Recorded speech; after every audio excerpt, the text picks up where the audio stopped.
Olá, boa noite. O Canção Nova Notícias começa agora com os seguintes destaques. Papa reza pelas vítimas da Líbia. Um furacão provocou milhares de mortes no país. Ex-presidente Bolsonaro passa por nova cirurgia em São Paulo. Com 92 tipos de impostos, uma nova conta para o trabalhador brasileiro. No Brasil, que pode ser o 7º mais populoso do mundo, uma doença preocupa. Falta um mês para a festa da padroeira do Brasil. Acesso ao CN Plus liberado para todos os públicos. Terça-feira, 12 de setembro de 2023, dia do Santíssimo Nome de Maria. O Canção Nova Notícias já começou.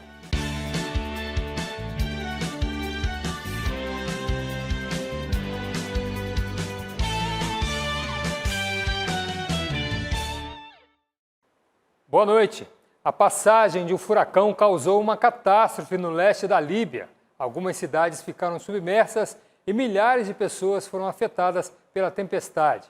O país passou a receber ajuda humanitária e o Papa Francisco assegurou suas orações pelos mortos e feridos. A mensagem assinada pelo secretário de Estado do Vaticano, cardeal Pietro Parolin, foi enviada ao núncio apostólico na Líbia. O Papa assegura suas orações pelas almas dos que morreram e pelos que choram por suas perdas. Sua santidade também demonstra proximidade espiritual aos feridos, aqueles que temem por seus entes queridos desaparecidos e as equipes de emergência que providenciam resgate e assistência. As violentas inundações provocadas por chuvas torrenciais na Líbia são efeitos da passagem do furacão Daniel. A tempestade varreu o Mediterrâneo no domingo, inundando estradas e destruindo edifícios no município de Derna e atingindo outros assentamentos ao longo da costa, incluindo a segunda maior cidade da Líbia, Benghazi.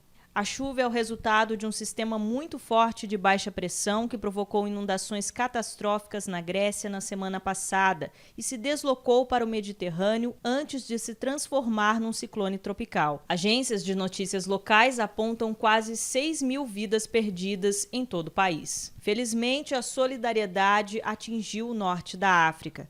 A ajuda médica chegou hoje ao aeroporto de Al-Abrak para minimizar as consequências das inundações que destruíram cerca de um quarto da cidade de Derna. O auxílio foi enviado por 2 municípios da Líbia, juntamente com doações de empresários. A Cruz Vermelha teme que 10.000 pessoas desapareçam em todo o país devido às enchentes. Mesmo em meio à tragédia, o povo mantém a confiança na ação divina. É uma situação desastrosa com as inundações e a perda de vidas. Deus nos salva e agradecemos a Deus por tudo. Pesquisas realizadas por universidades do Reino Unido e da China mostram um aumento nos casos de câncer em pessoas jovens. O estudo considera o período entre 1990 e 2019. Então nós vamos a São Paulo conversar com a Elane Gomes. Boa noite, Elane. Olá, boa noite para vocês aí em nossa central de jornalismo e uma excelente noite a você que nos acompanha. Olha só, essa pesquisa leva em conta 29 tipos de câncer, analisados em mais de 200 países, incluindo o Brasil. Tumores de mama, traqueia, brônquios e pulmão estão entre os que apresentaram a maior incidência da doença. Aos 24 anos, ainda nos estudos do seminário, Diego recebeu o diagnóstico de linfoma. O jovem passou por tratamento, mas 3 anos depois, a doença voltou. E daí foi um pouquinho mais agressivo o tratamento.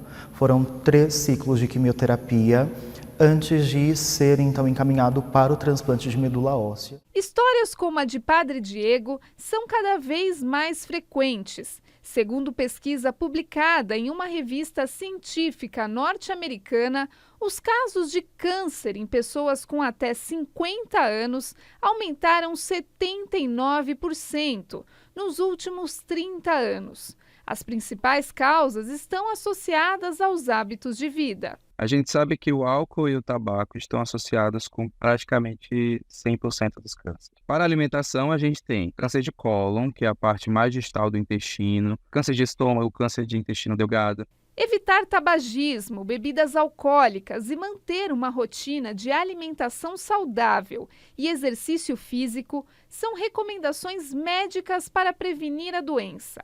Com 45 anos, a escritora Ana Maria foi diagnosticada com câncer de mama. Foram 5 cirurgias até a cura, em 2021.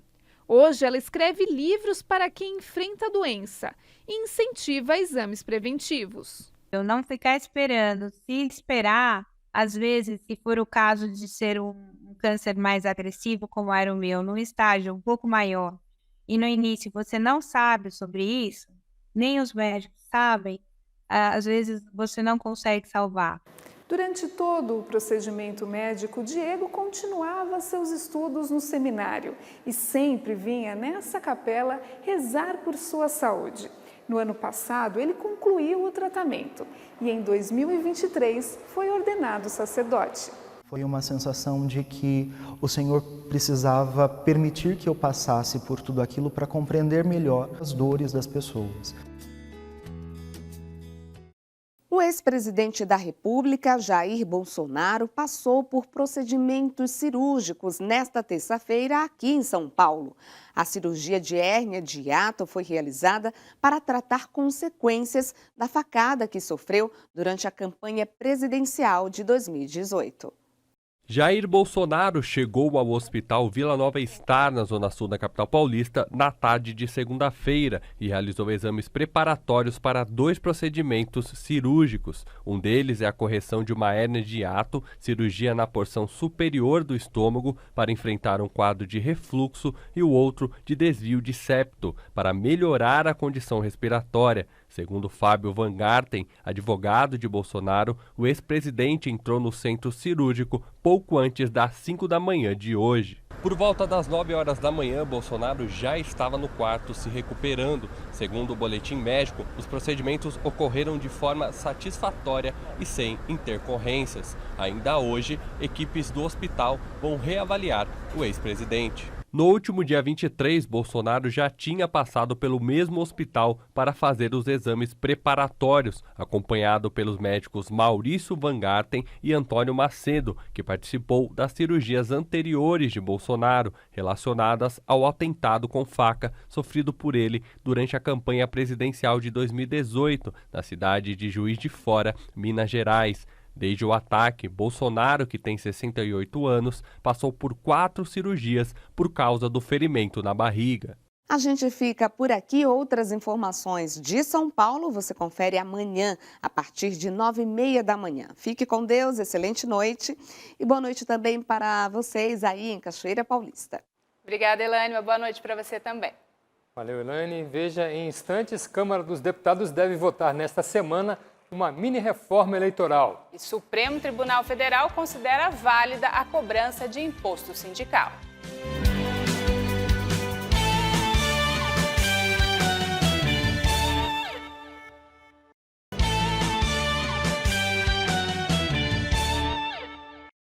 E a proposta de reforma eleitoral do Grupo de Trabalho da Câmara dos Deputados pode ser votada nesta quarta-feira. Vamos a Brasília com Ronaldo da Silva, que tem mais detalhes. Boa noite, Ronaldo.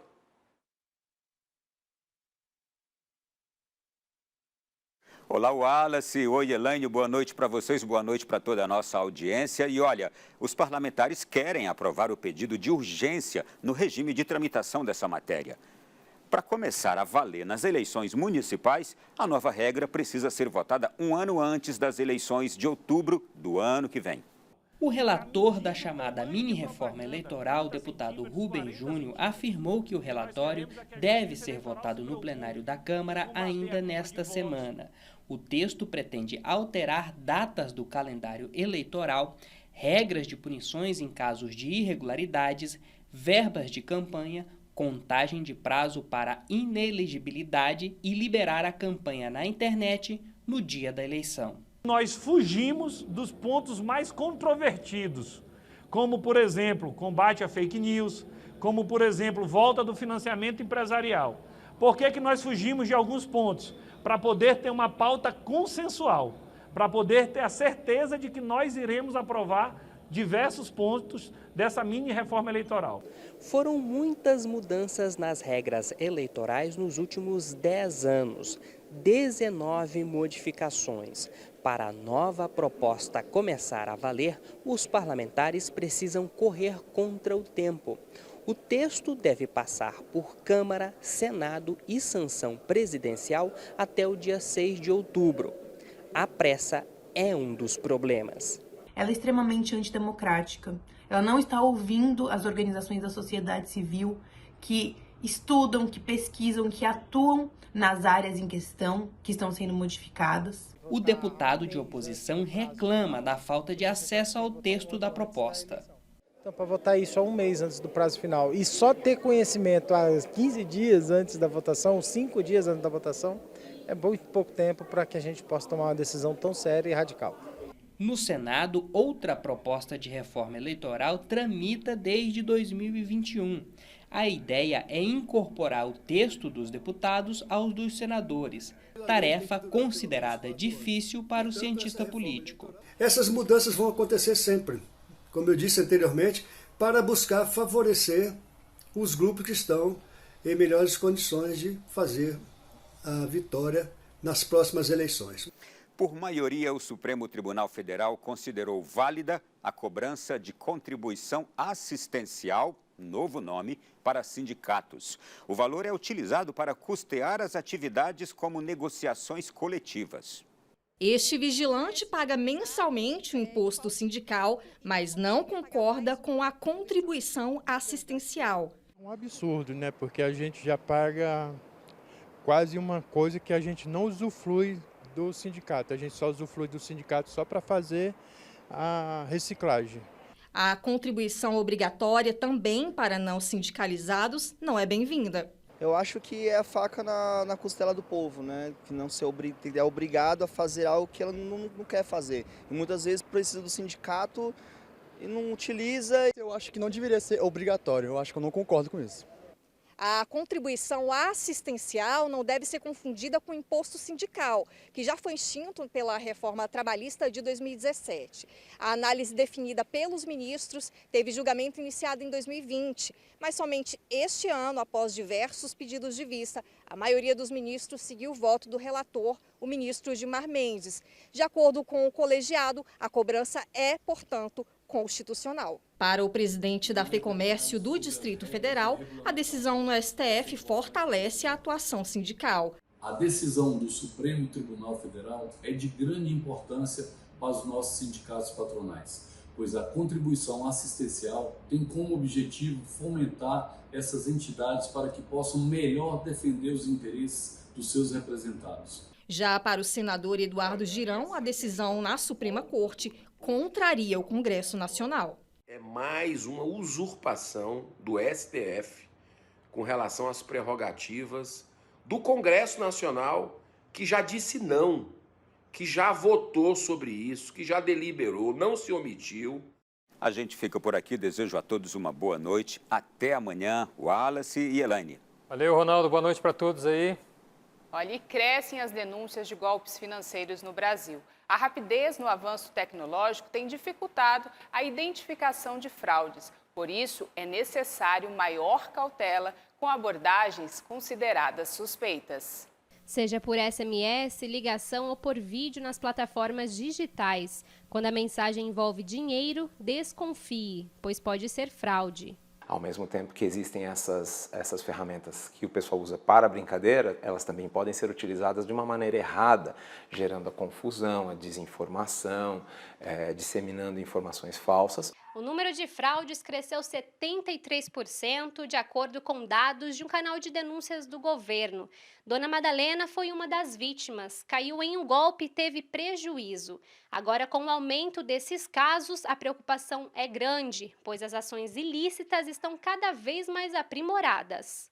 Dona Madalena atendeu uma ligação de um suposto sequestro da filha. Eu escutava ela chorar, eu escutava ela gritar, eu escutava ela me chamar por mãe, mãe, me ajuda. Então eu escutava tudo perfeito, mas era tudo mentira. Eles davam tiro, sabe, para me ameaçar. Falava que se eu não fizesse isso, que eles iam matar mesmo ela. Para professores de computação, o desenvolvimento da inteligência artificial preocupa. A tecnologia utiliza elementos reais, como voz e imagem humanas, para permitir falsificações em série. Hoje em dia está ficando cada vez mais realista. No princípio do deepfake era muito fácil de se identificar, porque você percebia que os olhos da pessoa ela não piscava, ela estava sempre olhando para um ponto que não era exatamente o ponto de quem estava perguntando. Então assim, a gente tem movimentos característicos nos nossos rostos. Existem maneiras de identificar uma abordagem falsa e não ser enganado. Recebeu alguma coisa que não condiz com o comportamento, sempre tome como duvidoso. É muito importante que você faça essas perguntas. Qual o seu código de funcionário? Qual o número da sua matrícula? Você pode me enviar a foto do seu crachá? Eu preciso ligar na central para verificar, né? Desconfie de tudo e qualquer consultor que não te passar. Ah, mas por que você precisa? Ah, mas isso é necessário? Sim, isso é necessário. Tem que ter muita fé em Deus. Veja a seguir um mês para a festa da padroeira do Brasil no Santuário Nacional de Aparecida. Acesso ao CN Plus liberado para todos os públicos interessados nos conteúdos da Canção Nova.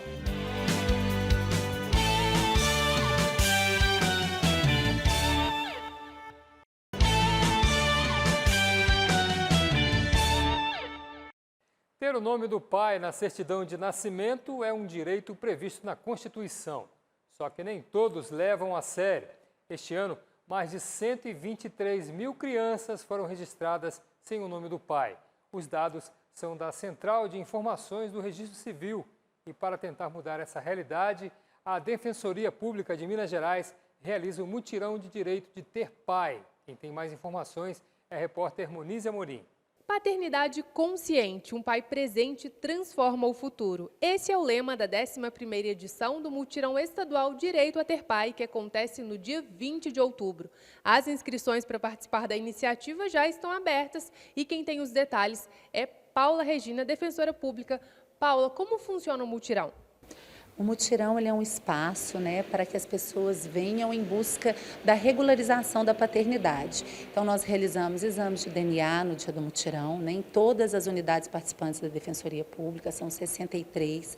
Realizamos também os reconhecimentos espontâneos de paternidade, reconhecimentos socioafetivos e também sessões de conciliação para a solução dos conflitos relativos à paternidade, como guarda, alimentos, direitos de convivência. Tem alguma novidade para a edição desse ano? Sim, nós faremos os reconhecimentos de filiação socioafetiva do pai e da mãe do coração, que sempre tiveram aquela relação de afeto com aquela criança, de pai e de mãe. Isso será possível de ser feito no dia do mutirão. E também as sessões de conciliação referente à guarda, alimentos, direito de convivência também.